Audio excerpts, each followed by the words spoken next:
You cannot have character development unless somebody you love dies. That's how you get character development. All of you people that have never lost a loved one, you're actually not people yet. Don't worry. One day you'll be a you person. You haven't got your character development yet. One day.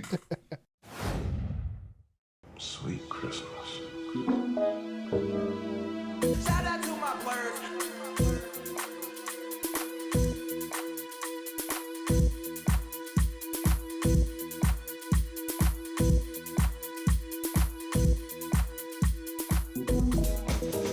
Hello, hello, hello. This is Che. And this is Corey. And this is the Next Time On podcast, a podcast where two lifelong friends discuss all things amazing and all things fetid in popular culture. If this is your first time listening to the podcast, it's like if Adil and Bilal, instead of directing a never to be seen Batgirl movie, had teamed up to produce a never to be listened to nerd podcast instead. Is that fair, Corey? I really hope that Kevin Feige hits us up then and gives us a TV show then or a movie. Do you think we will see their Batman movie? No.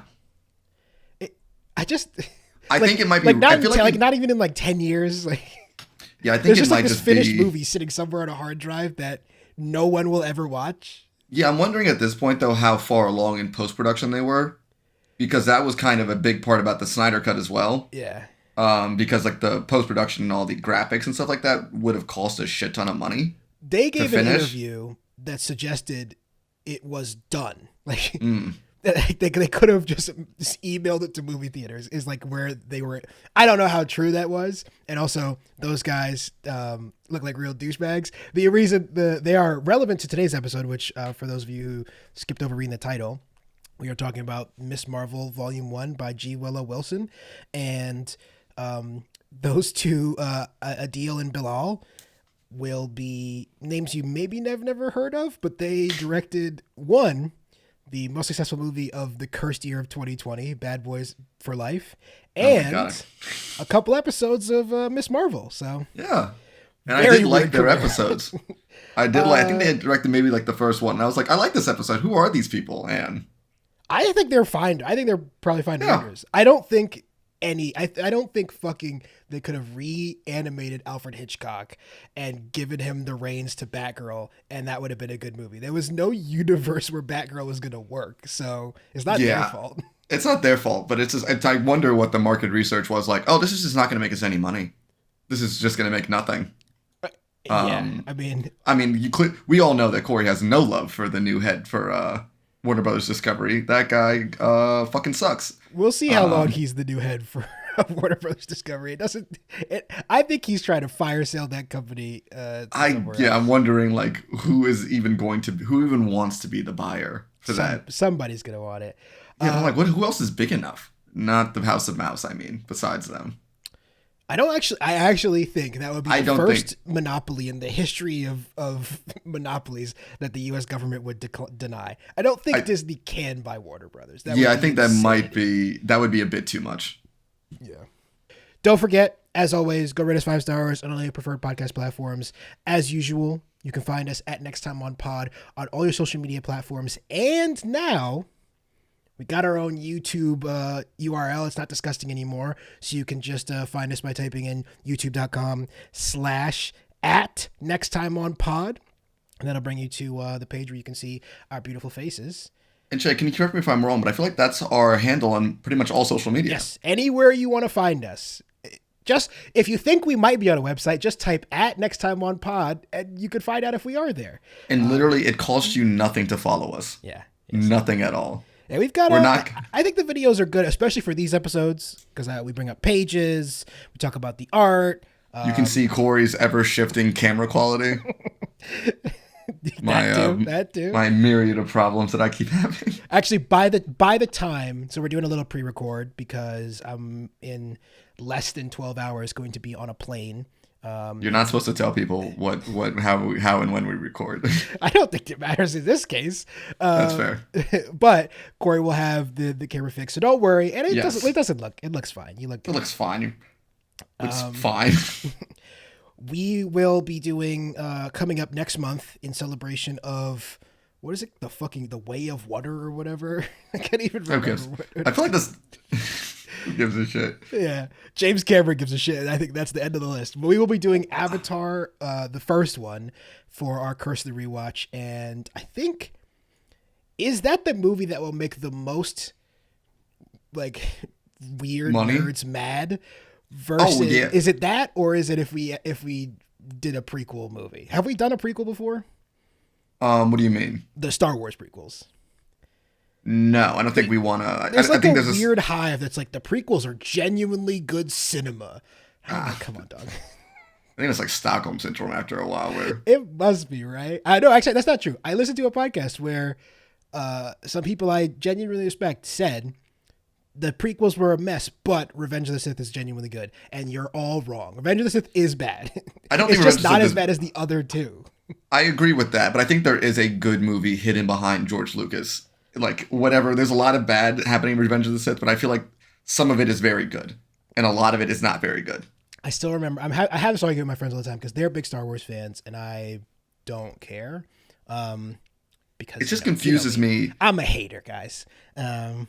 Yes, you are.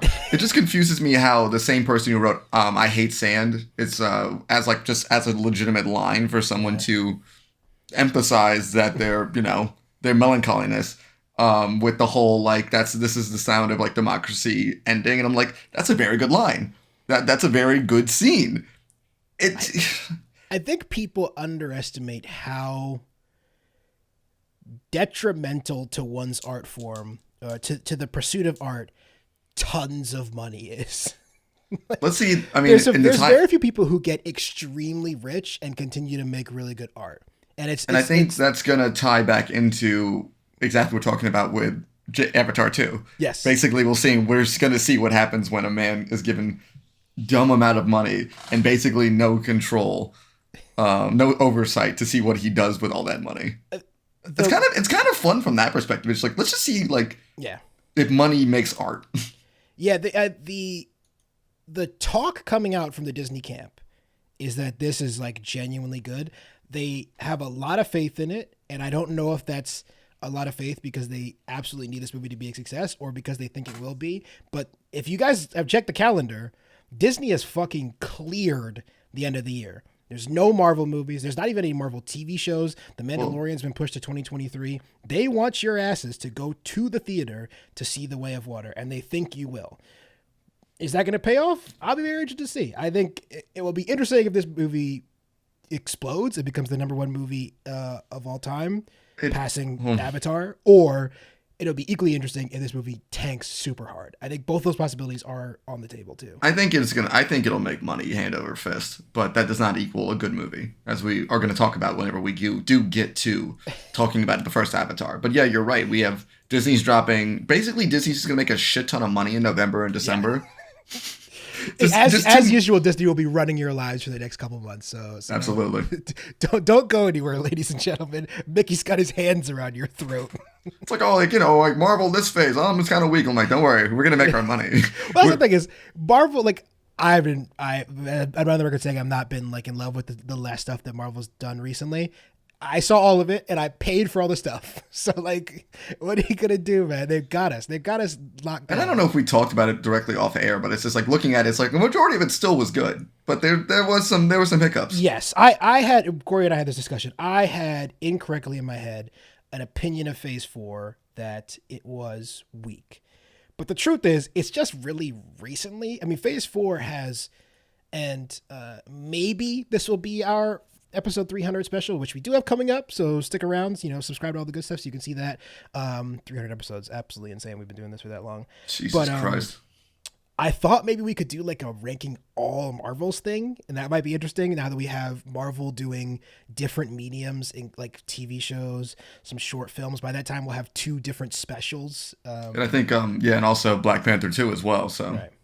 Yeah. The only one we're going to be missing is Ant-Man 3, which that trailer was I know Che famously does not watch trailers, but I am insanely excited for that, and I'm actually pretty surprised by that. I've been excited for Ant-Man for a while because the talk has been that it was going to be their biggest canon movie since Endgame,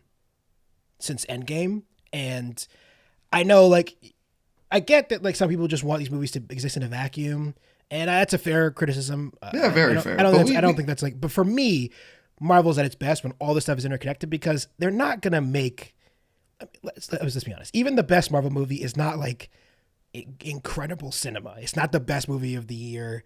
It rarely ever is something that will like, is like great art. But the thing that's amazing about these things, in my opinion, is that it's this like 20 plus year TV show essentially on the big screen starring your favorite actors with these huge stakes and sometimes incredible visual effects, sometimes really weak visual effects. I'm genuinely hoping the end of the pandemic productions is going to be helping a lot of people with these visual effects. And from the little they did show off in the Ant-Man trailer, which I'm guessing, I think they delayed it a little bit because of the pandemic graphics wise. And I'm like, oh, it looks like what we saw with like Infinity War and Endgame, where it's very much like you kind of forget that you're watching computer graphics, honestly.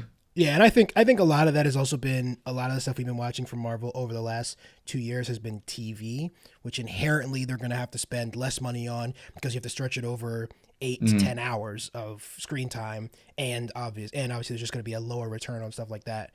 It's TV plus the pandemic. It makes it hard, right? Like a lot of people's big complaint about She-Hulk was like, she doesn't look good. And it's like, yeah, she doesn't look good, but also they were never going to invest that money in like, I wish she'd look like Mark Ruffalo does, but that was not going to happen. Exactly. I mean, the trick about She-Hulk is basically they have to get her into a movie so they can have a movie budget model created. And so that's why Bruce Banner looks so good, because they already finished that CGI model. So it's easier to take that model, put it in a TV show. It's harder to make a whole new model with a TV show budget and expect it to be perfect. Right. It's actually what Mark Ruffalo looks like now. He got a bunch of surgery to save Disney the money. Like people don't know this. Mark Ruffalo's just big fucking green nigga now. My favorite joke from the season finale of She-Hulk though was like, can you go back down? They're like, why? To save budget, and also can you do it off screen so we don't have to? And I'm like, that's funny, but.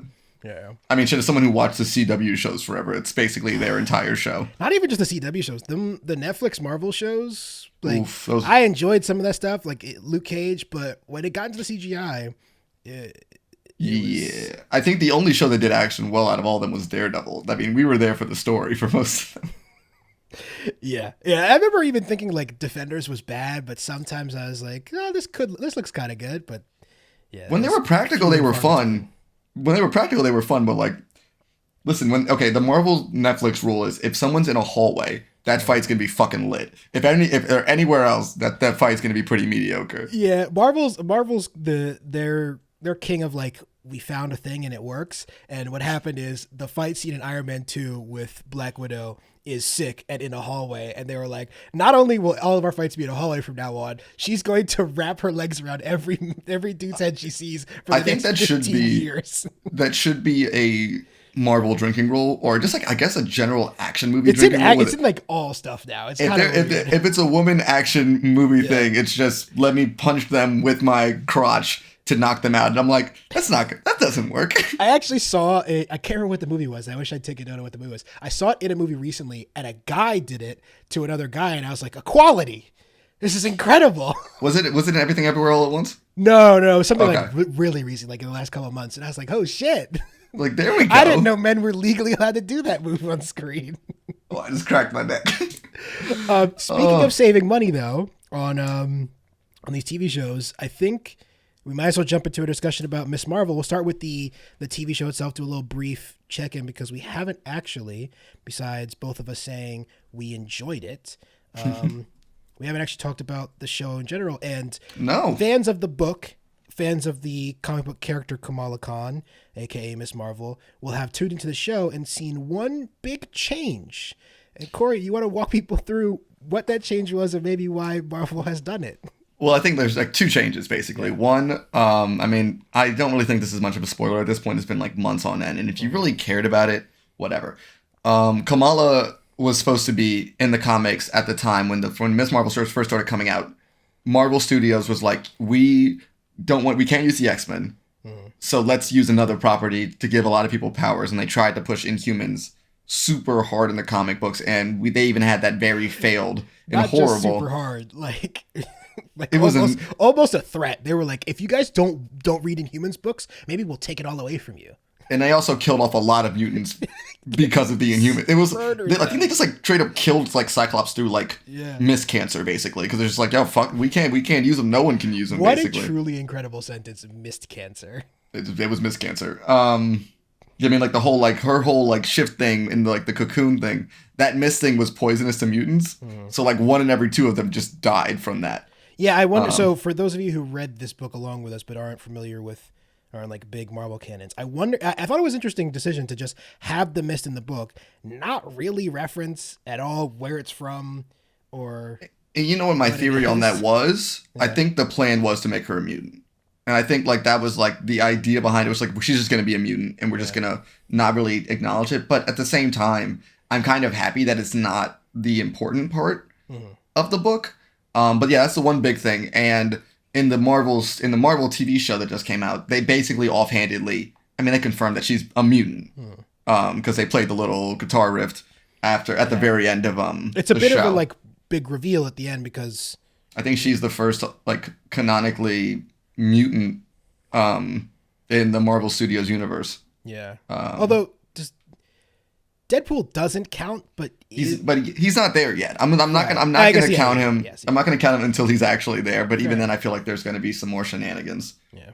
Multiverse. I mean, we had Professor X, but I guess we couldn't even count him because he's from a whatever. Comic books are weird. Remember we said in 2021 that WandaVision was like the perfect opportunity for them to bring in the X-Men, and now we're 8 shows later and almost 2 years, and it's not. It's still no sign of the X-Men quite yet. We're gonna get a fucking Fantastic Four movie before we see the X-Men, probably. I mean, like once again, back to the She-Hulk finale, and she was like, "When are we getting the X-Men?" And then even then, it's like we can't. It's a ways away. So I think that was very much Marvel saying, "Hey, yeah, like we know, but we got to get through this Kang bullshit for a minute before we even like." I am once again calling my shot that I think post credits in Ant-Man and the Wasp, we get a mutant and an X-Men. Well, I think we're on the cusp of getting an X-Men, and I think you are timing wise that would make a lot of sense. Yeah, I think you're very right. I think that would be a very good like. A lot of people are probably going to see it because I think Jonathan Majors is just blowing up in general, so people are kind of interested with that. And yeah, Paul Rudd, of course. I also think there'll be a big carryover from Black Panther Forever. Yeah, which I think we talked about. There's like kind of no chance this movie is bad. I'm really scared it might be, even, because I got my fair share of clinical anxiety. But I mean, I think you guys probably can look back to our original Black Panther podcast where we're both like, please don't suck. It just would have been not just awkward as people who are very public comic book fans, but it would have bummed us out personally because it's just like, he's such a great character. Black Panther is. Obviously this movie has a lot of stakes on it because of the passing of Chadwick Boseman and this inevitable passing of the torch, whatever that ends up looking like. But we will have some continuation of this. I don't want to say character because I don't know if we necessarily get a Black Panther going out after this, but we will have something like that. We'll at least know the progress of. Yeah. I can't really I can't really imagine that Disney's really going to put all their eggs in one basket with Letitia Wright. That's just my theory. You would think not, especially because, I mean, it's very different because one of them is a talented actress and the other one isn't. But they were very quick to distance themselves from, I'm literally blanking on her name, which is fine because she's not important. Old girl from Mandalorian. Gina Carano. Yes. But she was super crazy. Yes, yeah, it's very different, but they were like, you're just gone forever. Because Disney, the truth is, they just have access to all of the actors on planet Earth. They got Christian Bale to be in a movie, a man who I would have bet a large sum of money would never have showed up in a Marvel movie. Yeah, I never thought he was going to do another superhero movie in his life. Yeah. It's like, I was like, oh, okay, you came back for this? Yeah. Okay. What a movie return for. Not for this. I mean, like, the character is very interesting. I didn't mean it like that, but you know what I'm saying. No. I'm in agreement with you. It is a strange movie to return. Like, here's this. I guess he probably just wanted to work with Taika Waititi, right? That was, yeah. And like, I mean, I think it's a very interesting pitch for a character as well. I mean, it sounds like it would be fun to play, especially for him. Yeah. So either way, we've once again strayed away from. But like, I was gonna mention that though. And Namor's a mutant too, so I figured that there's also going to be some type of acknowledgement as well. Technically, worth pointing out. Obviously, we did see Professor X in but Doctor Strange in the Multiverse, but not absolutely our Professor X. Who knows who will be our Professor X? Me, actually. Oh, you? Okay. Yeah. That makes sense. Yeah. Why the fuck do you think I'm flying to California for? Oh, okay. I had no idea. They're gonna put me in the wheelchair, cart me in front of the green screen. You gotta just like, just. It's just gonna be me doing the 11. Just do that to see 11. No, he does like I got a migraine kind of thing. I'm bringing a new thing. You're doing the hand thing. Got it. Yeah.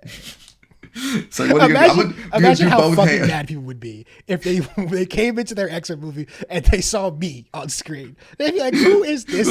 Like they just like no commercial. Be like, "You're gonna see it. It's X-Men." Like, I was like, why are they at that point yet? Be like, "You're gonna go." That's what we've been saying. I've been saying this for years. They should just not do previews for Marvel movies anymore. They should just be like, "It's Marvel. Come." I would watch that trailer. That'd be sick. Honestly, I think like the next Avengers movie should just be like Jonathan Majors or whoever be like, you're gonna see the movie, like you're gonna be there. I will say, from what I've heard of the Black Panther trailer, isn't it kind of like that where you don't really see anything? You don't really know anything. Like a feeling, like there's a lot of flashing images and stuff. It's very flashing images. Like you kind of get like bits and pieces. Story wise, you really have no idea. If anything, honestly, to me, it felt more of like, we know Chadwick's gone. We're gonna acknowledge it.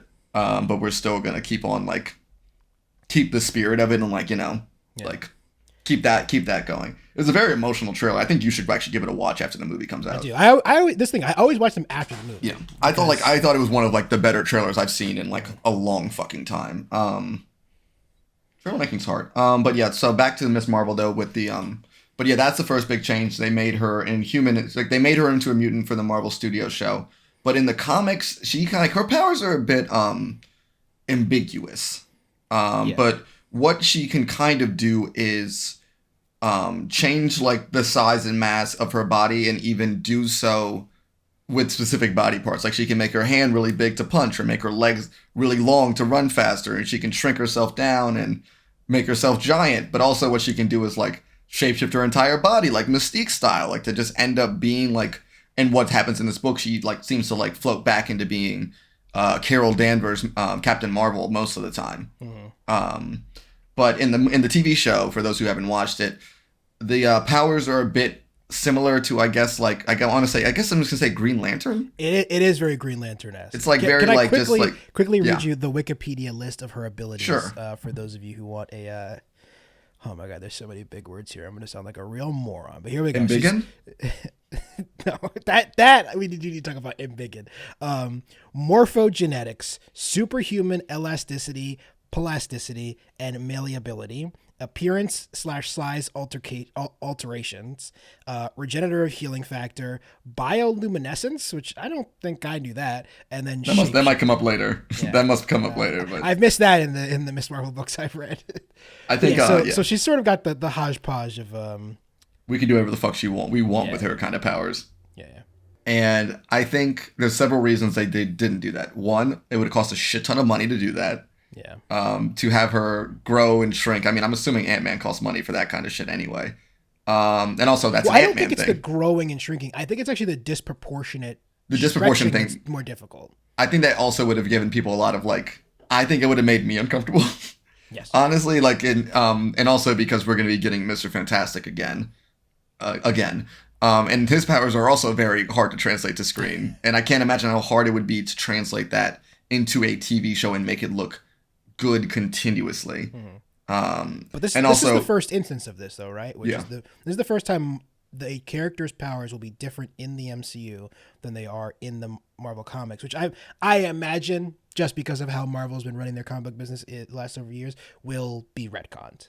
I think we will see a Miss Marvel book relatively. I don't know. I don't think they're going to change this. I think it's going to stay like this. No, I just honestly. think we will see a Miss Marvel book that she'll have those powers. I think maybe if they did like a one-off book or something like that, I could see them doing that. But I think it might be too late into her character because at the end of the day, it's not that important. Like it's not that like really gives it.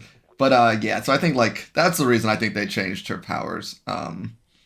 Yeah, I think there's a bunch of reasons, but I think that's why I like the comic though version a bit more with the powers because it just leads to a lot cool. Like the storytelling is a bit more cool because I think there's a lot of symbolism with her. One of the first instances when she gets her powers is she comes out of, because Inhumans are fucking weird. She comes out of a cocoon looking like the Carol Danvers Miss Marvel. And I think there's a lot of symbolism with her being like her and like coming out as a white woman. Yeah. And it's just like I think they're like they don't necessarily have to say it out loud for sure.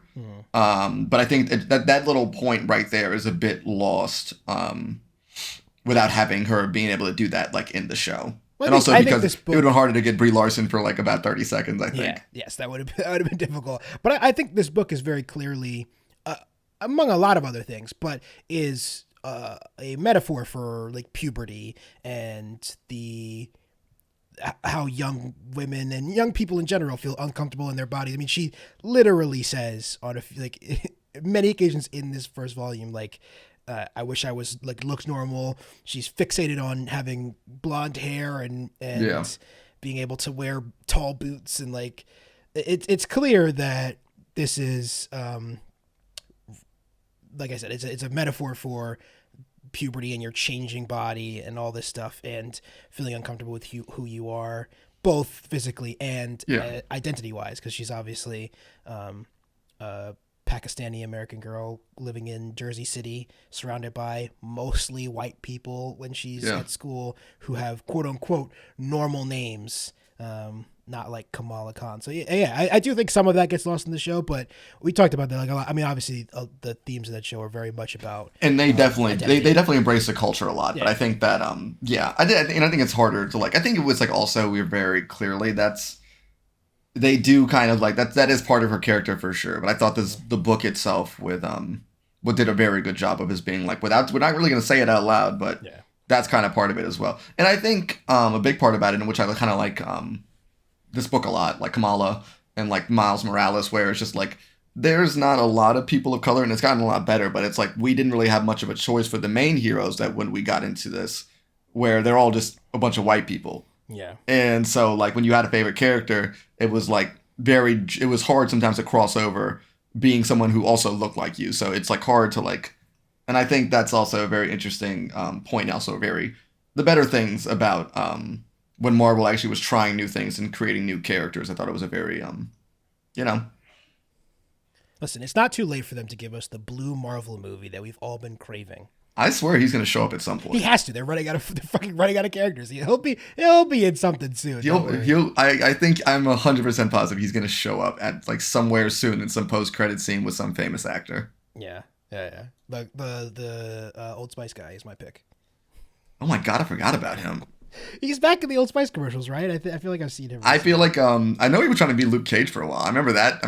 Like, I do remember that. Yeah, before the show started. I'm glad we went with Mike Coulter. I think Mike Coulter's fucking fantastic. I hope they can bring back Mike Coulter in the future as well. Do you think they want to bring back Mike I think Coulter? So. I think they would want to. I think Mike did a good job. No, I'm not saying because of him. I'm saying because Marvel's like we like ran the numbers and it turns out Daredevil's the only one of these characters worth salvaging. Well, I mean, we'll definitely see. We don't even know besides like Matt and Kingpin exactly who's coming back from that universe. So I think like in a sense, a lot of things can, who knows? Maybe we'll see those characters again in like an episode or two of Daredevil. Who knows? Listen, Mike is too busy making the greatest television show ever, Evil. If Marvel came over and slapped him with a shit ton of money, I'm sure he'll say yes. he'll figure it out. I'm sure. I mean, he's also a New York-based production, and I think Daredevil's gonna be shooting in New York, so I'm like, you can pop over. 18 episodes. It's even That's a confirmed. lot. Yeah, all the other ones are like 8 and 9 episodes, and some of them are 6. I think it might 18 episodes? I think it might just be more like, listen, guys, you're gonna get one fucking season of this, all right, and you better fucking enjoy it, and we'll put him in some movies, all right, and that's it. That's all you guys get. Yeah, listen. And he's gonna sleep with She-Hulk. You like that, motherfucker? I don't. I don't like that, actually. I didn't mind it. Anything else to say about Miss Marvel season 1 before we talk about the book? No, I mean, if you guys haven't watched that show yet, it's just very, very fun. I think it like captures that fun spirit of like when you talked about it, like it kind of reminded me of Spider-Man: Homecoming, where they're very much teenage lives with big ass problems, and they're trying to like deal with both of them. And I think the Marvel or like all of the, I mean, any piece of medium is at its best when it's trying something new and embracing a culture where the people who are making it actually understand it. Yes. And I think the show itself does a very good job of this guy I was talking to somebody and he's like hide the broccoli. And I think that's a very, I think Miss Marvel hides the broccoli very well. And also there's a very good, right. It's very smartly. It's not, I think that shows like that can often feel like they're beating you over the head with their quote unquote message. For those of you who listened to our last episode, you'll know that's sort of how I felt about She-Hulk in a lot of parts of the show. But I don't think Miss Marvel is guilty of that, like you were saying. I definitely agree with that.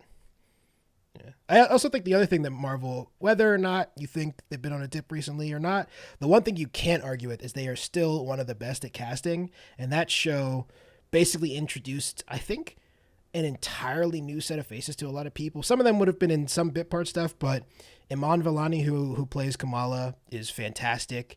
Yasmine Fletcher, who plays Nakia, is also great, along with Matt Lintz, who plays Bruno. And basically everyone in that show from top to bottom, I really, really enjoyed. And I can't really think of any important character in the MCU that I've ever thought was miscast. And that is for the number of actors they've had come in and out of this epic cultural experiment in which Marvel tries to take over the universe with bright colors and loud noises. That's pretty impressive, I think. Very impressive, especially because she was basically an unknown. I think quite literally an unknown. I think what's the only one? Any other credits? I don't think so. The only one I'm like straight up worried about now is Harry Styles. Yeah, I do wonder though if they're just like, we'll chop him out of this. We'll like cut his part down. I think it's either that or you're like, you're gonna go to acting classes and you're gonna fucking go to acting classes. Like I said, it's entirely possible that Don't Worry Darling was the sophomore slump. I will, like I said at the time, I will be reporting back after I watch My Policeman, which is dropping relatively soon on Amazon Prime. It's in theaters right now, but I, instead of going to see that or Black Adam, went to go see Ticket to Paradise, which, listen, congratulations, white women, you did it.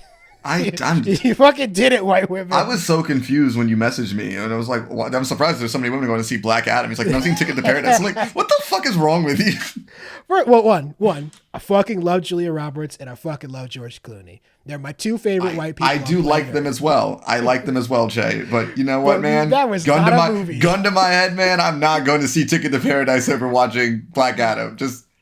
I think I enjoyed the experience of having seen Ticket to Paradise more than I would have enjoyed seeing Black Adam, because now I can talk about Ticket to Paradise with people, which is, I find movies like that so fascinating because obviously there's no plot. It's just George Clooney wanted to hang out with his best friend Julia on Universal's dime in Australia, and you know what?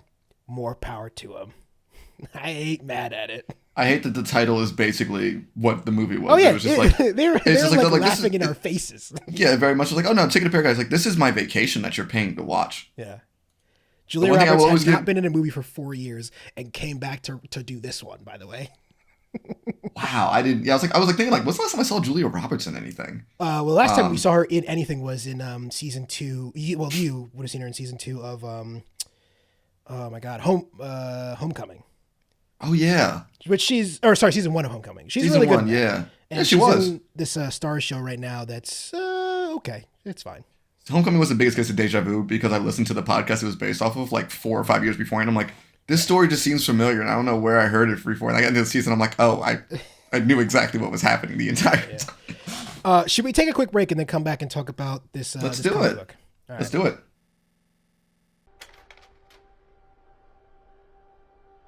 Teddy told me that in Greek, nostalgia literally means the pain from an old wound.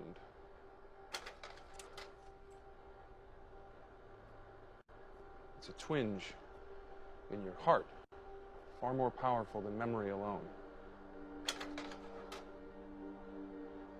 This device isn't a spaceship. It's a time machine. It goes backwards and forwards.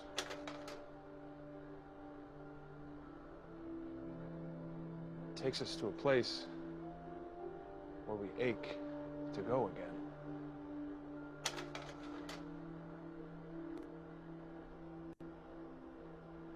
It's not called the wheel. It's called the carousel.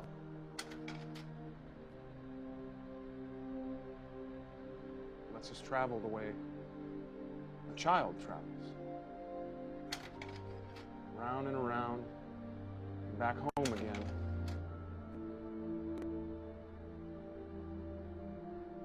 To a place where we know we are loved.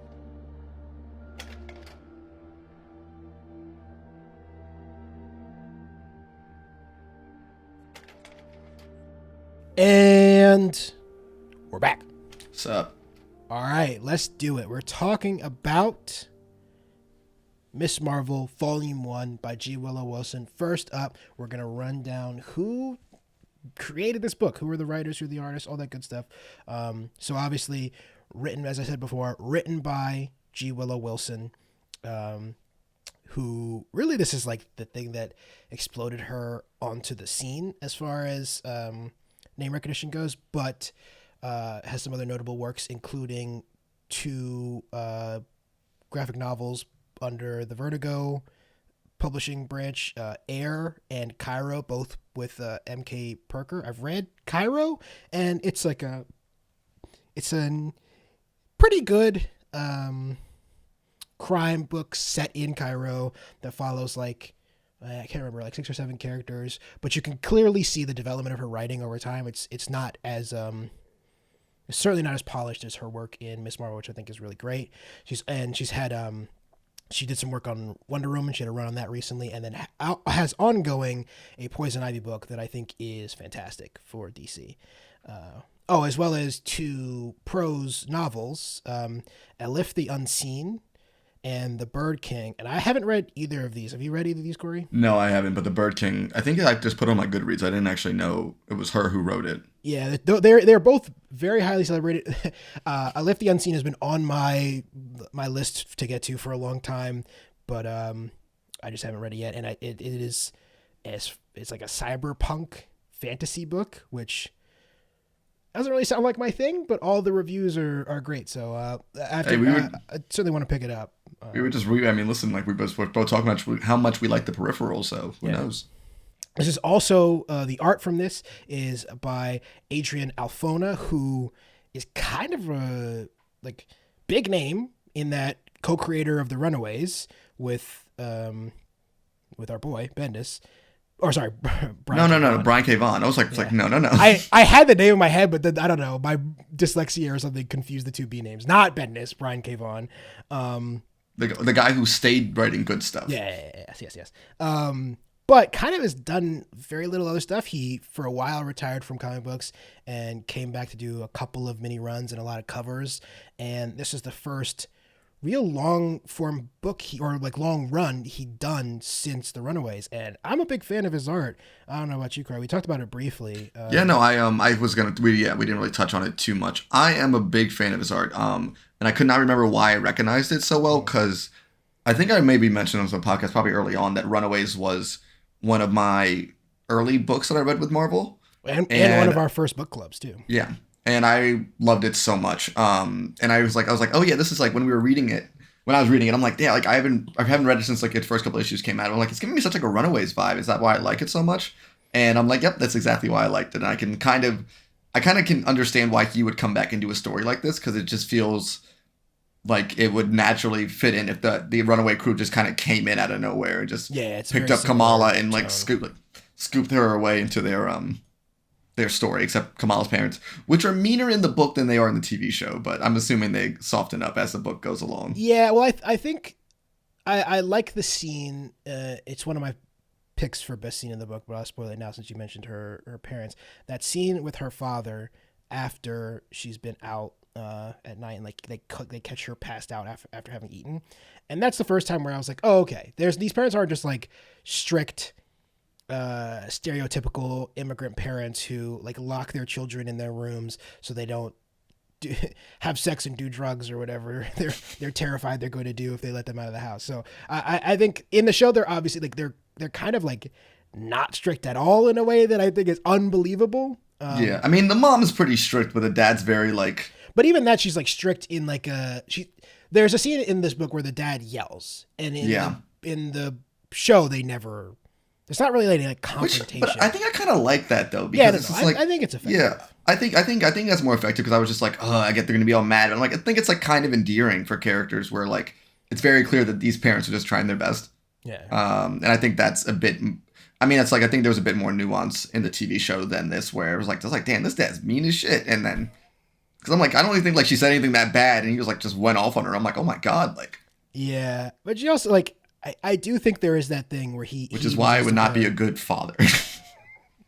There is that thing that he says to her where he's like, and I think this is obviously where there are obviously some awful parents who just are abusive to their children.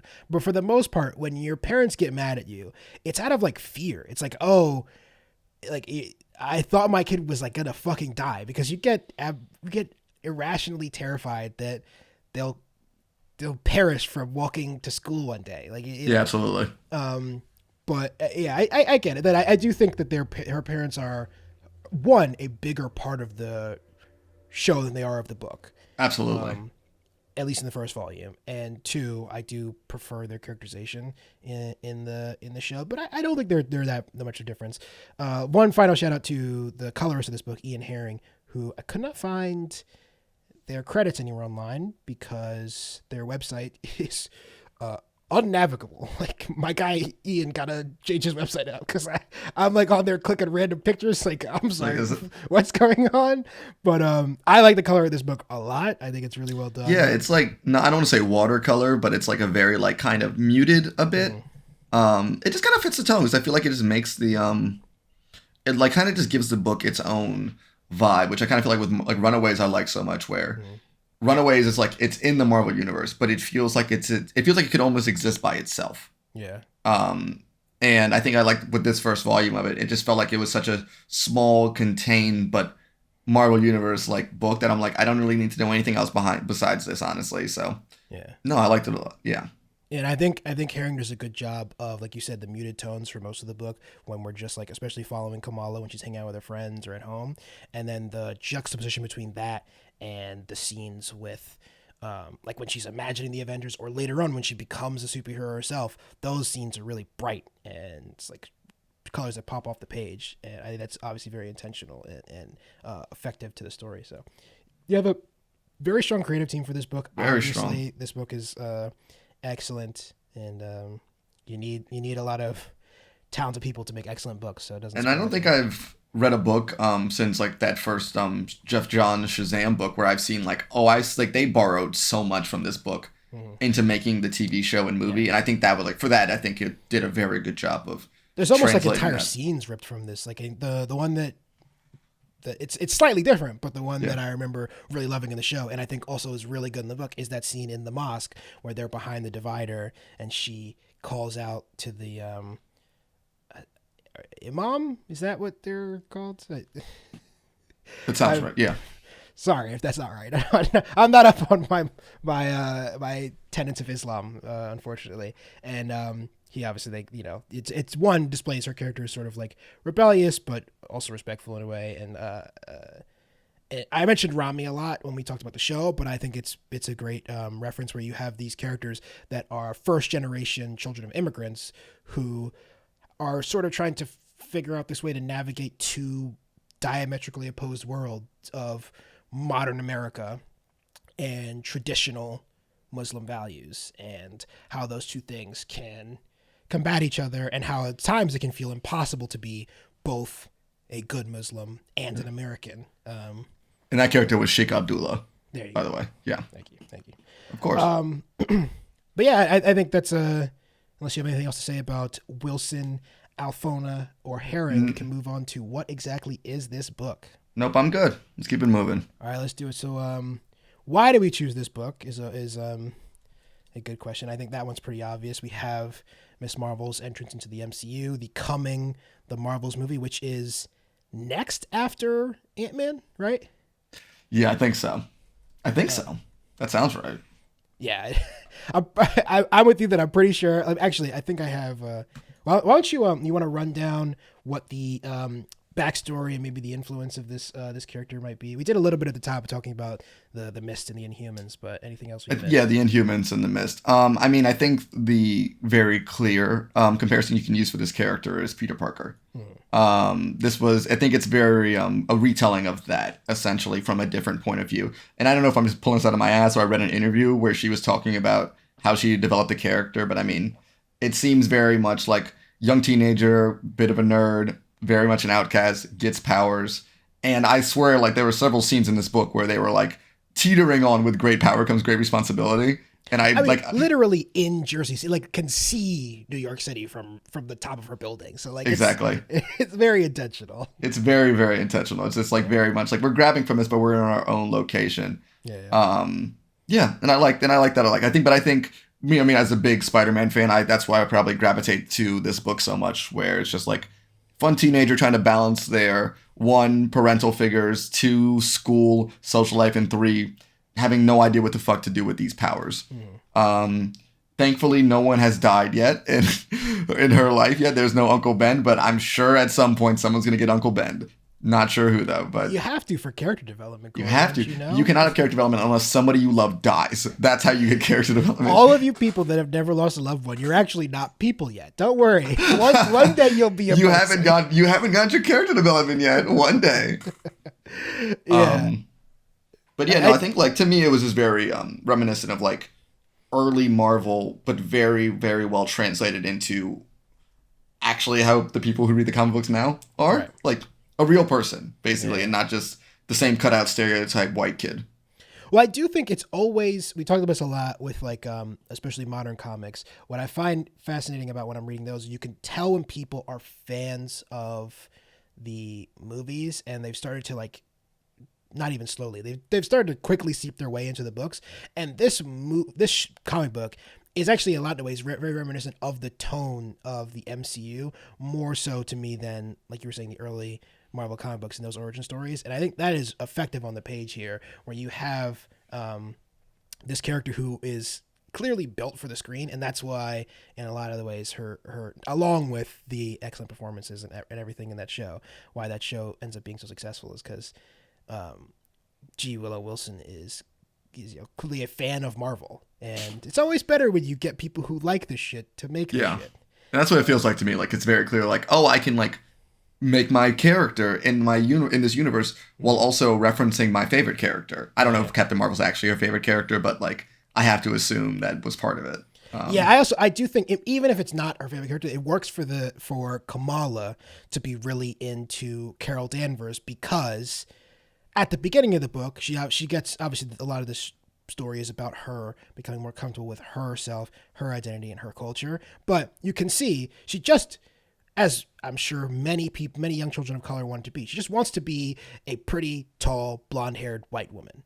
And that's because that's what's being shoved down her throat as for kids. She's like, this is the thing that is good and acceptable. And then you find Captain Marvel, who's like the best version of that, and you glom onto it is, it explains my obsession with George Clooney, obviously, and why I went to go see Ticket to Paradise, because I want to be George Clooney. The immediate, I'm like, I mean, like as a kid though, I mean, like listen, I love Spider-Man as a fucking at her age, like so it's that's just how it was, and it wasn't necessarily.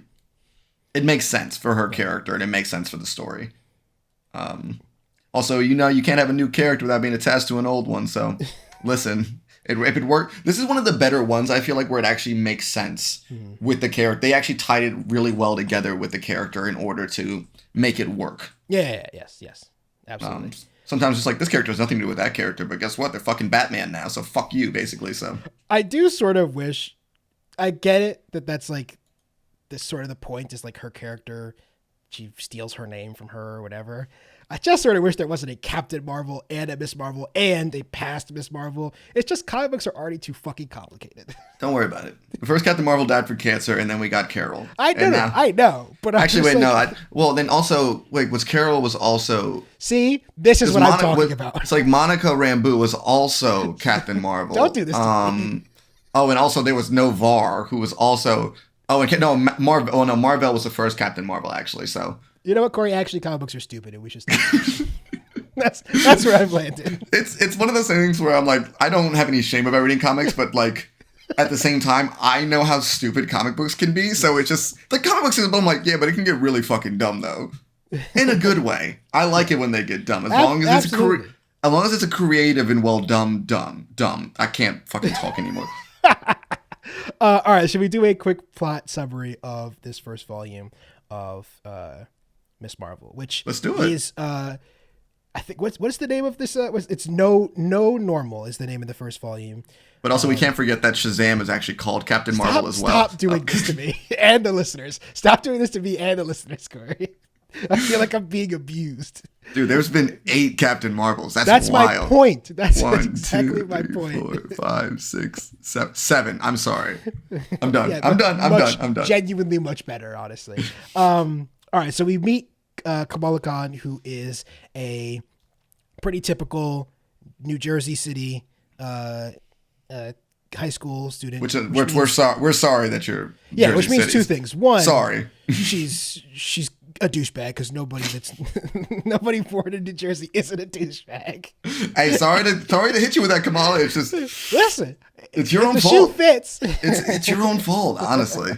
No, she seems like a lovely young lady who goes to a school full of two. She has 2 very nice friends, and then surrounded almost exclusively by dickheads, which is the quintessential high school experience. Yep. One night, she decides to sneak out of her house to go to a party that goes poorly because, a bunch of high school kids are drinking illegally out in like Central Park or some shit. I was going to say that. I mean, at least in the TV show, they were at a house. Yeah. I was wondering about that, but I'm outside. like, just outside. I'm like, it's like, at one point, I'm like, there's like this orange juice. I'm like, oh, I get it. It's just like kids being stupid. Whatever. That makes sense to an extent. But I'm like, oh no, it's like, they're very stupid. Why aren't the cops here? Blasting music in the park, underage drinking, which is a level of boldness that I did not have when I was their age. Well, but either way, she goes out to this party one night. It doesn't go well. It's true. It's nice to be white. And runs away, heads home after being bullied, and encounters this, our previously mentioned Inhuman Mist, which appears to give her, but I guess canonically, it just triggers powers that she already had. Yes. She gets powers of the long list I read before that I'm not going to reread, but basically shapeshifting. And she, we spend some time with her figuring out her powers. Well, as Corey said, in that scene, she pops out of a cocoon of sorts as Carol Danvers. And Inhumans are fucking weird. And why did they think people were going to like, this was going to be their, you know what it is somebody in a Marvel boardroom was like, you know, what's really fucking weird? The X-Men, actually. And so I was like, you're right. We should make the Inhumans really fucking weird too. And that's what happened. They just tried to out weird the X-Men. Well, at least the X-Men are just like everyone's fucking each other. That's why X-Men are fucking weird. And then the Inhumans are more just like House of the Dragon. Honestly, it's my favorite Hickman quote of all time is when someone asks him, what do you call a group of mutants? An orgy. Hickman might be a weird dude. I mean, he's a good comic writer, but he's a great comic book writer. He might be somebody I'd wait for the next elevator if he ever got on. He's going to pitch you like, okay, so listening to sit down, like, no, God, no, 10 years. All right, stay with me. He's pulling out all these graphs from his pocket.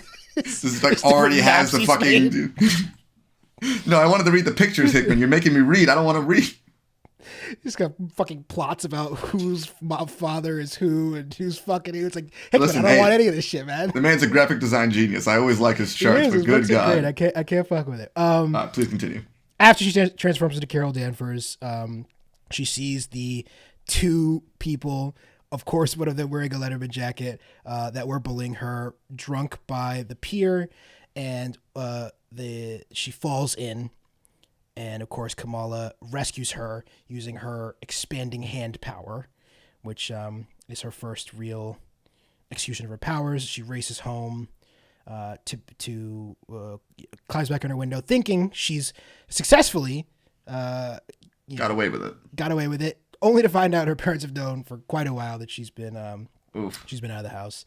She's grounded, as you would if your high school daughter escaped and ran out. I mean, no, I honestly, like, the parents in that one, very fair. Yeah, you can't climb out your window, climb back in at 1 a.m. and be like, so we're good, right? Like, we're chilling. Either way, so she heads to school, is having to live her life, but she's basically being told, you got to go to school and come back. And on her way back from school one day, she stops by what's it called? The Central Q or whatever? The Circle Q, the convenience store that her friend works at, and sees what she thinks is a robbery, but what is actually his dumbass brother who's coming to rob the store that he works at. I mean, what are you doing, my guy? That was like the crazier thing to me with that entire scene was he brought a loaded gun. Well, he didn't think it was loaded. Oh, he didn't actually. Did I miss that line? He does say it's not even loaded, and I guess we're supposed to believe that it's got like one in the chamber, and that's how he. So either way, it's like Corey said, or spoiled, I guess. But again, you should have read this book if you're. If you guys have Comixology Unlimited, it is for free. I think all the volumes in this first run are actually free on Comixology. I'm not a shill, fuck Amazon, but well, for free. Well, I guess you have to pay for Comixology. I think it's like $5-6 a month. I'd do it. Yeah. We both do it. And when she decides to burst through the door to save the day, and she does successfully stop this non-robbery, I guess, but then gets shot. And we find out in the next issue, that's the cliffhanger, she's been shot. We find out she's got powers of regeneration. When she changes back to Kamala, her bullet wounds are gone, and she's fully healed. Then she decides to go and rescue this idiot brother. What's his name again? Yeah. Vic, right? She decides to go rescue Vic from a terribly named supervillain, the Inventor. Mm-hmm. But he's also the reveal at the end. He's a chicken or cockatoo. Oh, it gets fucking weird in the second volume when the actual reveal isn't. Yes. Can I actually just say what that was? Because that was the most. It's not very inconsequential to the plot, but I think it's the Inventor. But in reality, he is actually a clone of Thomas Edison. Yes. Spliced with a cockatoo. We hear his minions keep calling him Edison, and I thought first time reading this book, I was like, I'm sorry, is Marvel going to reveal Thomas Edison as the villain of this book? And actually, it's even weirder. I kind of wish it had just been Thomas Edison. No, that's in the amazing comic that I will make Che read one day, Atomic Robo. We did Atomic Robo for did we? podcast a while ago. Thomas Edison is the bad guy in it with Nikola Tesla. We didn't get that far. Well, yeah, that. Thomas Edison is an insane time traveler, if I can remember correctly. Thomas Edison is a villain, for those of you who have ever read your history. He's a bad guy. Killed an elephant. Yes, for just Topsy, for fun. Just for fun, just to say he could fucking do it. That's wild. It's insane. White dudes back then were wildin'. Yo, look at this elephant. I'm gonna fucking kill it. Wait, why? Electricity. No, we get that part, but why? And then people paid a lot of money to go see that video. Either way, so she goes to rescue Vic from the Inventor and his I wouldn't pay henchman. Sorry. And she fails on her first attempt and is sent home. And then, now I do want to discuss this part of the book because I think this is the weirdest part of the book. Has a whole ass training montage and then goes back to the house to then rescue Vic again. How long has that been? That was also confusing me. It has to have been at least a day, but it's just he was just trapped in that fucking chair. It seems like it's more than a day. Has Vic been in that fucking basement for a week? It's feel like a video game mission. I failed that one. I'm gonna go back and tackle that shit in a little bit. But he's like, my brother's still kidnapped. Yeah, it is true. His brother's kidnapped, and he's just helping her get faster. Yeah, that's right. They did a whole montage. Yeah, you're right. There's literally, it's one of my favorite parts of the book is the montage. But when you remember that actually there's a man kidnapped that they need to go rescue and haven't just called the cops, they could have just called the cops. Phoned up the police and been like, in this house that I have the address to, there's a man who's being held in the basement. And we have no reason to believe that they would kill him either. So. Okay, don't think too hard about it. After her training montage, yes. she goes back to the house. She successfully rescues Vic, and then we, as the cliffhanger at the end of this book, as Corey says, we find out that our boy, the inventor, is a chicken.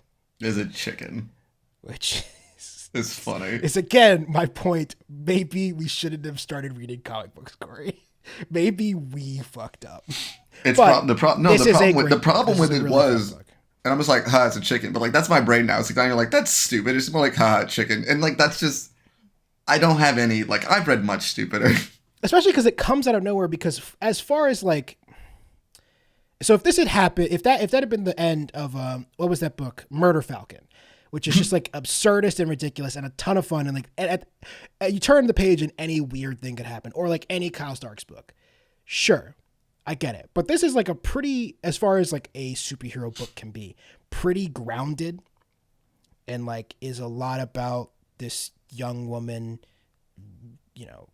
battling these many demons within herself and outside, and struggling to find, her comfort with herself and these newfound powers. And then you turn the page to the last page of the book and it's just a fucking chicken. And you're like, okay. It's one of the only parts of the book I'm just like, I don't know if I really loved that, but what are you going to do? Comic books, like you said, they're stupid, but stupid in a good way. At this part, it's Stockholm Syndrome. I ain't going nowhere. It's been well over 10 years. I ain't going nowhere. Yeah, it's fair enough.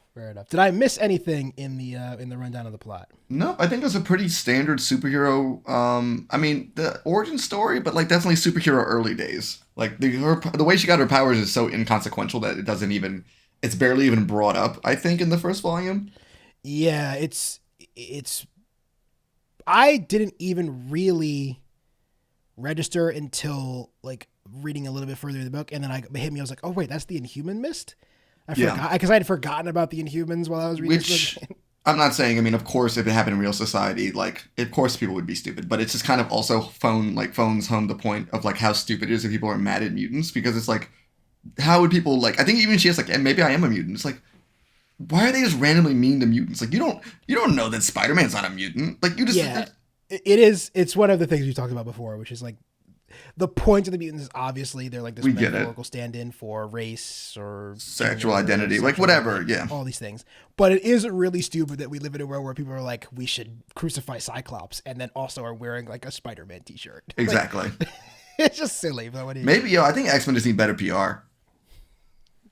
So, I mean, who's got worse PR, the X-Men or the Inhumans is the real question. Ooh, that's fair. I mean, the X-Men aren't doing too hot. They have their own, like, private nation where they, like, have, like, miracle drugs. And they're just like, we're going to give it out to some people. Not everybody, though. So, Hey, listen, if I'd been hated by a group of people for... Oh, no. The mutants are 100% justified. People are like, this fucking... 100% justified to be on their own fucking island and tell the entire world to go fuck themselves. Of course they are. They've had their countries legitimately decimated. They, honestly, they're allowed to fucking, like, just declare war on everybody if they really wanted to, and they'll be justified behind it.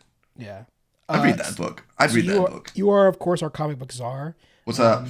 So the question is, of course, what comes after this? What is the influence of Miss Marvel? I know she shows up in some teen books. Yeah, she shows up in some teens books. She briefly joined the Avengers shortly after this, where they had I think it was their first relaunch post the Hickman epic run, where I think they had a bunch of young heroes on the team with some older heads. I think it was her and Miles Morales and somebody else, like and Sam Alexander Nova, the younger Nova, not Richard Rider, Dick Rider. On that obviously team. Champions, which and yes, Champions was the follow-up to that, where they were like, we want to do our own thing. You're still pretty confident we're getting a Champions movie? I think we're gonna get something in Champions movie. I can't imagine they would actually call them Young Avengers. My problem with the Champions book is it's never really been good, which has been disappointing. It's always tough. It's always tough when the books are It's bad. so disappointing because I love the concept behind it, and I think Miles and Kamala are very good. Like, I love it when you can actually have platonic friends in a comic book. and they did a very good job of making the two of them platonic. Yeah. I will say this though, I really enjoyed her characterization a lot more in the Miss Marvel book, because in every other book they kind of had her stand in and be like either like the bigger person or like the very mature kid. And I like this book because she's not that mature. Yeah. She's still figuring shit out, and I kind of like the silliness that's associated with her character. And I think they maybe whenever she hops into a teen book, she's a bit too adult. Right. And I'm hoping that like when the as her character continues, I mean, I think people maybe attach themselves to that sense of immaturity from the television show, that they can bring it back a bit. It's like not like anybody else gets really older in the Marvel universe, so it is what it is. But yeah, she's like, I think she's consistently had her own book. She's obviously popped up in Captain Marvel a couple times.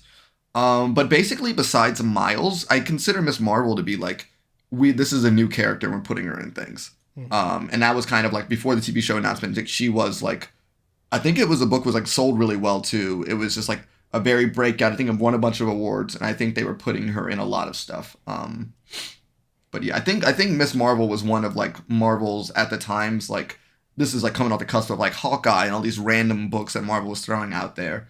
Yeah, so this is like introduction to her character. But yeah, I think she's not the fastest from comic to screen character that Marvel's created. I think that might now be taken away from, might be attached to Ironheart, who will be in Wakanda forever.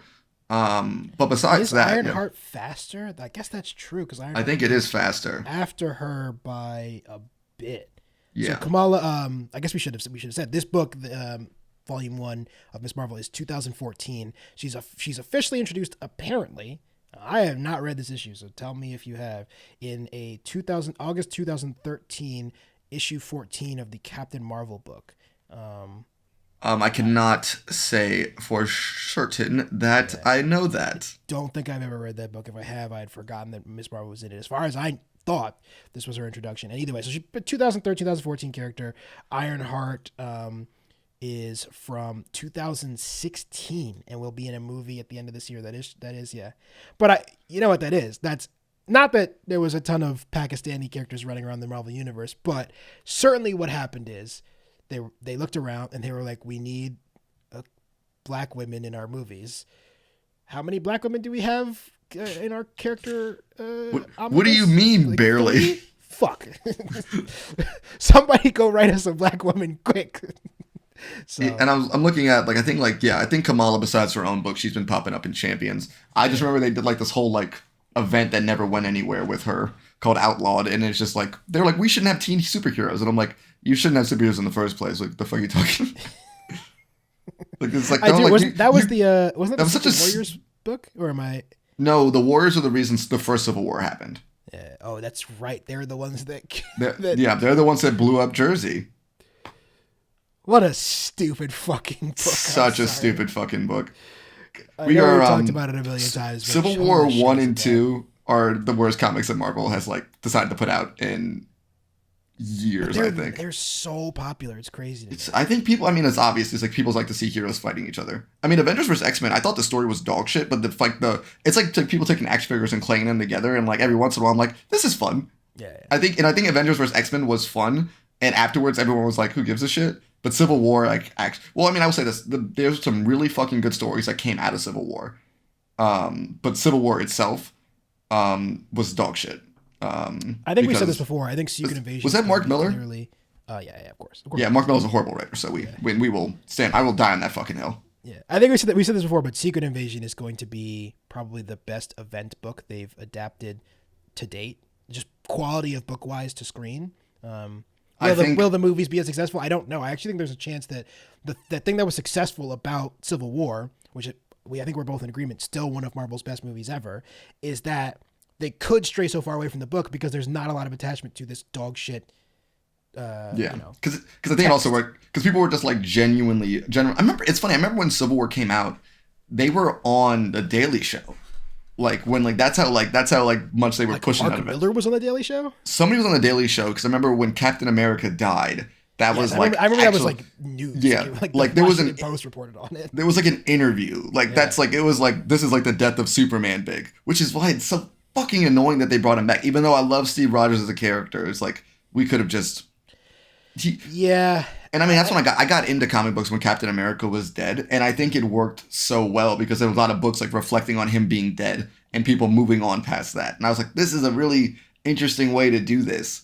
I think once they became a movie company first and a comic book company second, it's really hard to sell the idea that one of your... That's very fair. You can't, I guess that's fair. You can't go back and read a Captain America book if he's just fucking dead. It's just tough. That's very, very fair. Yeah, that was before the Marvel Studio days. That was like in 2004, so Iron Man wasn't even like a twinkle in someone's fucking eye at that point. The two big comic book just story events that I remember being like crossing over into the real world was, of course, the death of Captain America, which we talked about, blew up. And then Captain America is a Nazi. It was like, I remember actual headlines in newspapers being like, Captain America turns out to be a Nazi. And I'm like, what the fuck? Why would anybody care about this if they didn't read comic books? It was very weird. It was very weird because it's also factually not true either. So, but, and also, well, I mean, I also forgot about the most recent one. Superman's gay.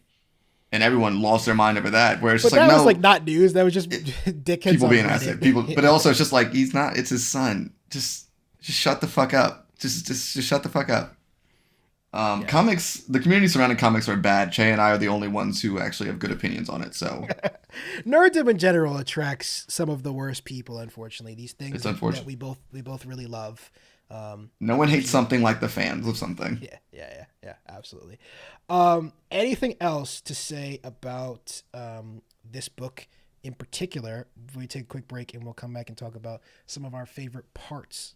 I will say, like, last thing about this book is I like to think that this book was one of the beginnings of like experimenting and allowing characters of like different cultures to like people starting taking more risk on it. I don't remember which came first before this.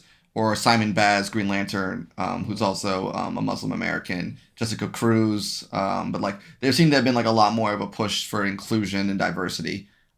Especially because I mean this book did so well and it was so critically well received. Right, and I'm hesitant to give Marvel credit because I'm not giving them credit about it. I'm just saying like I'm happy. Like, the success legacy of this book dictated the fact that they could then make the decision we should make more stuff like this, which is that is a good thing.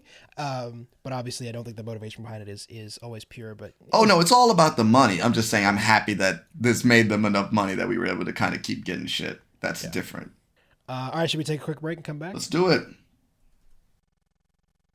Are you trying to tell me that this knife really fell through a hole in a boy's pocket? Someone picked it up off the street, went to the boy's house, and stabbed his father with it just to test its sharpness? No, I'm just saying it's possible the boy lost his knife and that somebody else stabbed his father with a similar knife. It's just possible. Take a look at this knife. It's a very unusual knife. I've never seen one like it. Neither had the storekeeper who sold it to the boy. Aren't you asking us to accept a pretty incredible coincidence? I'm just saying a coincidence is possible. And I say it's not possible.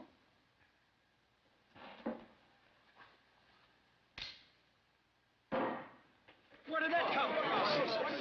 It's the same knife. Quiet, you're doing. Where did you get it? I went out walking for a couple of hours last night. I walked through the boy's neighborhood. I bought that in a little pawn shop just 2 blocks from the boy's house. It cost $6. It's against the law to buy or sell switchblade knives. That's right, I broke the law. Listen, you pulled a real bright trick. Now, supposing you tell me what it proves. Maybe there are 10 knives like that, so what? Maybe there are. Well, what does it mean? You found another knife like it. What's that, the discovery of the age or something?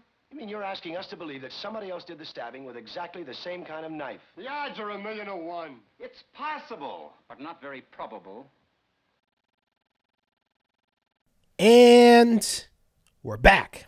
What's up? All right. We're going to blaze through because, as usual, Corey and I have gone on many a tangent. But I think all pretty relevant stuff. Obviously, we're talking about the Marvel Universe in general in conjunction with this excellent Marvel book. So I think it's all fair game. But let's talk about some of our favorite parts of this book in general. I think, obviously, Kamala, excellent character, as you talked about before. But do you have a favorite, like, secondary, tertiary character in this book? In the show, her friends get much more exploration than they do in this first volume. And even in the later volumes, they're not as big characters as they are in the show. But I agree. I mean, like, I think there's easy to like Bruno because I do love a good man in the chair friend. And also it's like whole like teenager like forlorn love and all that other fun stuff too. I will say that scene, speaking of Bruno's like crush on her, weird move to yell at your friend out of anger. My parents would arrange marry me to you if they could. It's like it's just weird. Yeah, it's like it's a weird dunk on, but at the same time it's like yeah, but also like a weird move on Bruno to kind of like rat her out to her parents. But at the same time, she's very I guess Kamala I guess it seems like doesn't really go out much, so I guess it does make a little bit more sense for him to be as concerned as he was. Insane Mist covers the entire city. Check on your friend is not like the worst. Very fair. That's very fair. So, but yeah, for me, I will say for me, my pick is her dad. I think her dad, especially that scene I talked about earlier when they have that conversation at the dinner table. I think he's really well written. I really like his character. As we talked about in the show, he's much more like, he's warmer, but I think even in the book, he's a really successfully written character. So. I also like the shout out to the Sheik as well. I thought he was pretty. Sheik Abdullah was very. It's like one scene, and it's just always good to have like a mentor character who's not like just yell at you. I was just like, oh, he actually gave good advice. I mean, he definitely knew in the TV show for sure. But like, well, that's the thing is that she's terrible at. She wears a sleep mask. Identity. I think. Yeah, she's horrible at this. Also, if you can like shapeshift. You don't look like yourself if you're doing superhero one of my things. Notes was like, she should just never fight as Kamala. What's the point? Yeah. Or like, if you're going to fight like yourself, I would like maybe age myself up a bit or just like do something to like not be like, I think even like the Green Lantern movie, which sucked, but called it out where like, she's just like, Hal, and he's like, how do you know it's me? It's like, do you think a small mask is going to make me not realize that you are the person I've known for 20 years? And I'm like, well, it's also like, here's this clearly young Pakistani girl hanging out with Bruno. I wonder if she's also the other young Pakistani girl we've seen hang out with Bruno a lot too. I wonder if those are the same person. Would you think? Who knows? It's tough. It's a tough one to figure out. Tough one. All right, so let's run through some of our favorite pages art wise. I have 4 selections here. I will start. We're gonna go in order in the book, starting with book 1. If you're reading, so I have them individually. Corey, I know you read these. You have the yes, and I have the novel. Mm-hmm. But so the one I have up first is I have titled "Holy Avengers" from book 1, page 16. Again. Quick plug to the YouTube channel, youtube.com/@nexttimeonpod. You can see all of these in video form. So if you're wondering what we're talking about, that'll be up on your screen right now. But I just love this because it is insane. Yes, it's so ridiculous and just beautiful art in general. But like this motif of Captain Marvel, Captain America, and Iron Man coming out of the mist as she's obviously hallucinating, as we're meant to believe she's being changed by the mist.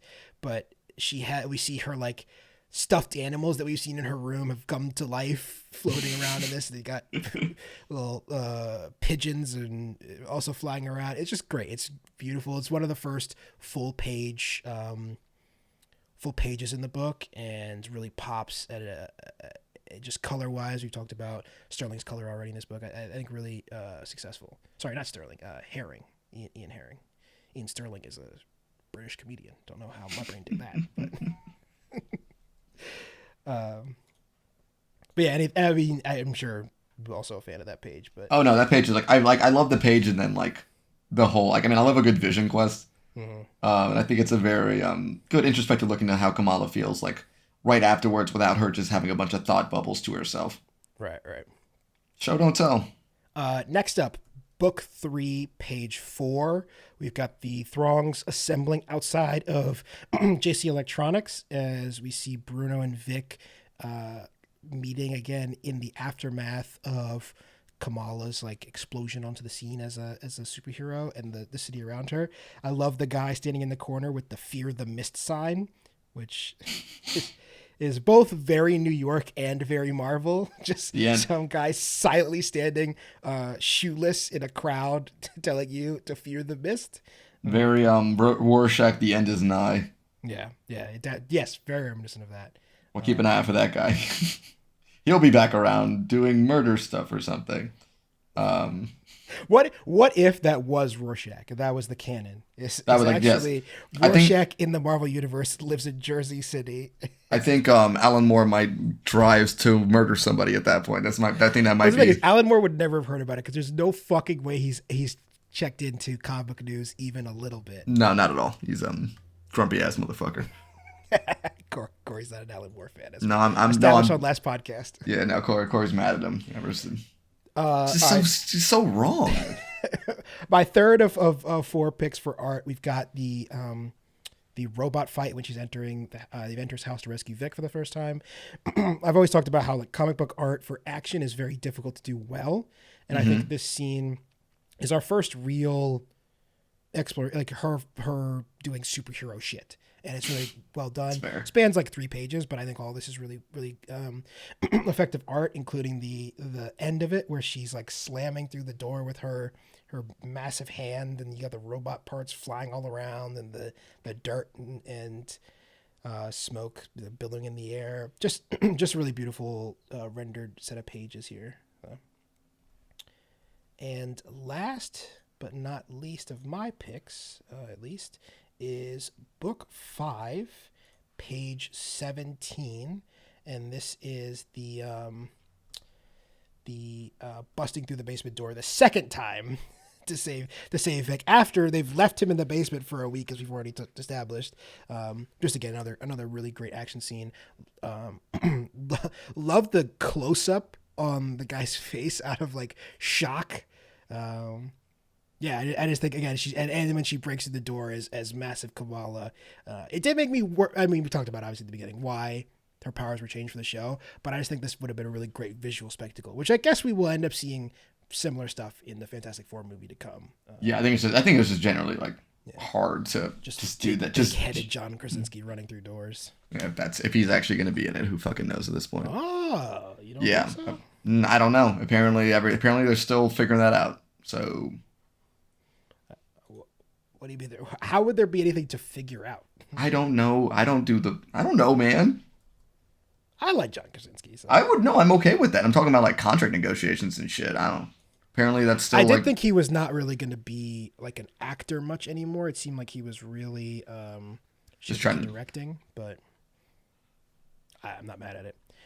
No, any other pages you want to put forward? Not particularly. I just want to kind of like, at least when you guys pick up this, look at the covers for this book. Mm-hmm.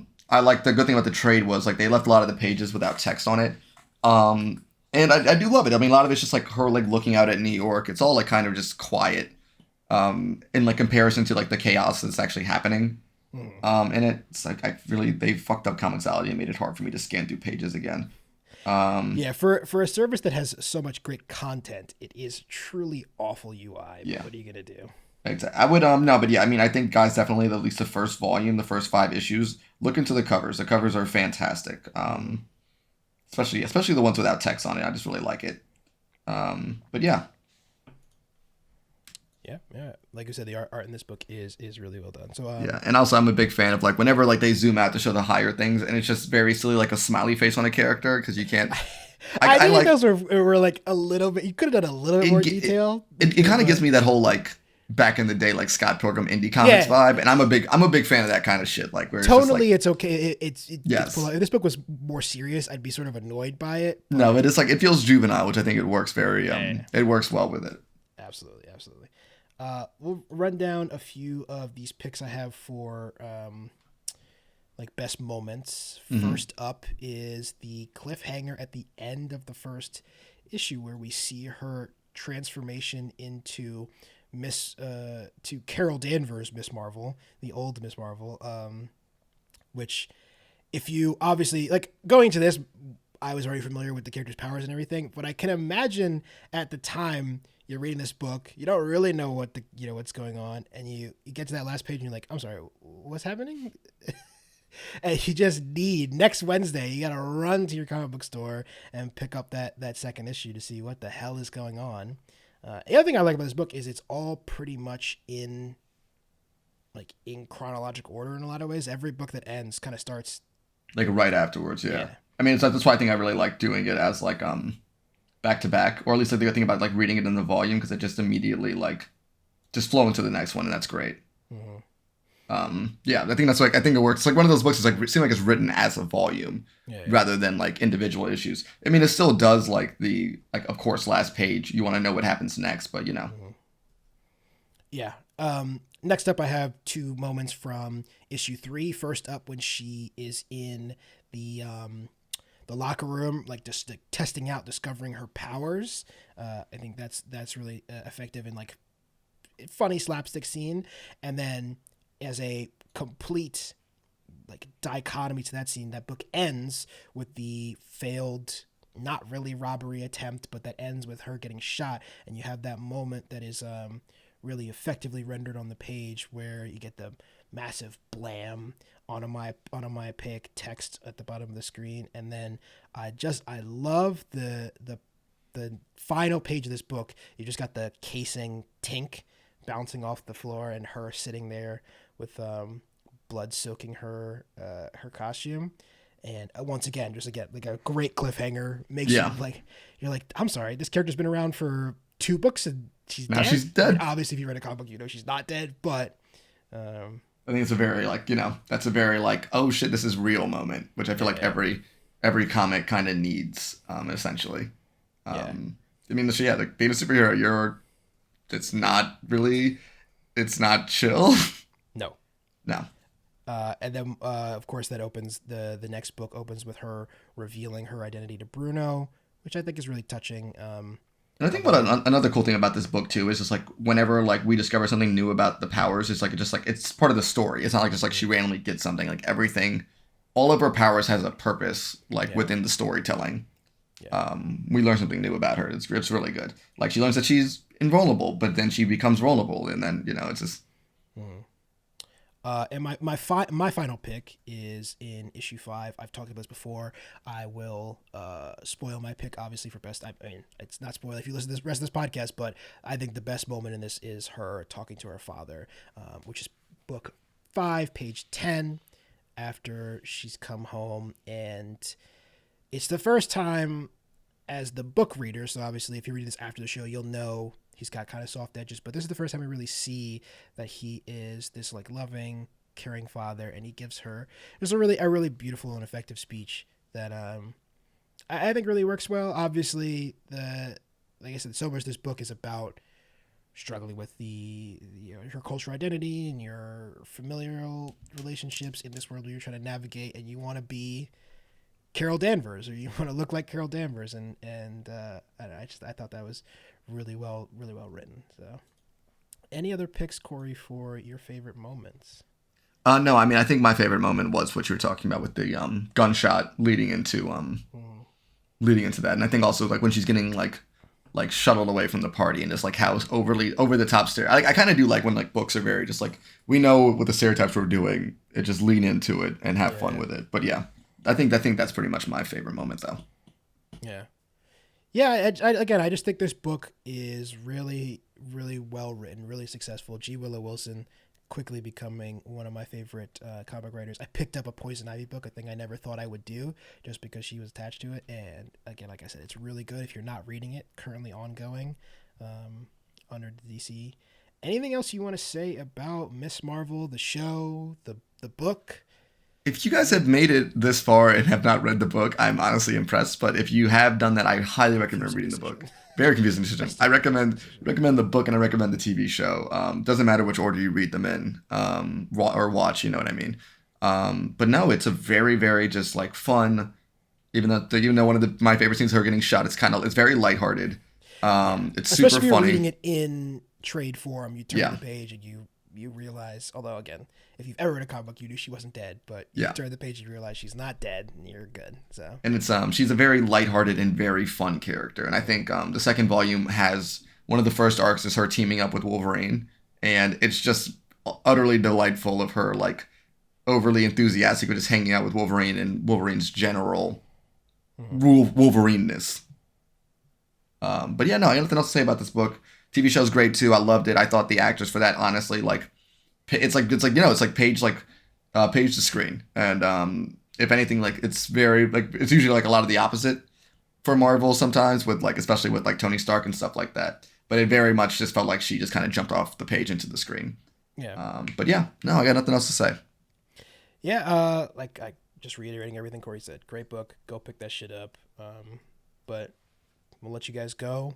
Couple points of business as usual. Don't forget to rate us 5 stars on all your podcast platforms. It really helps us out.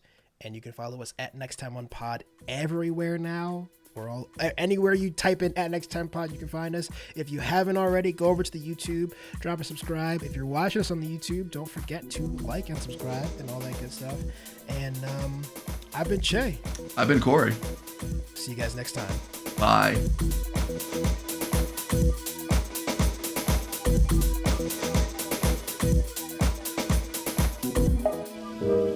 Sweet Christmas.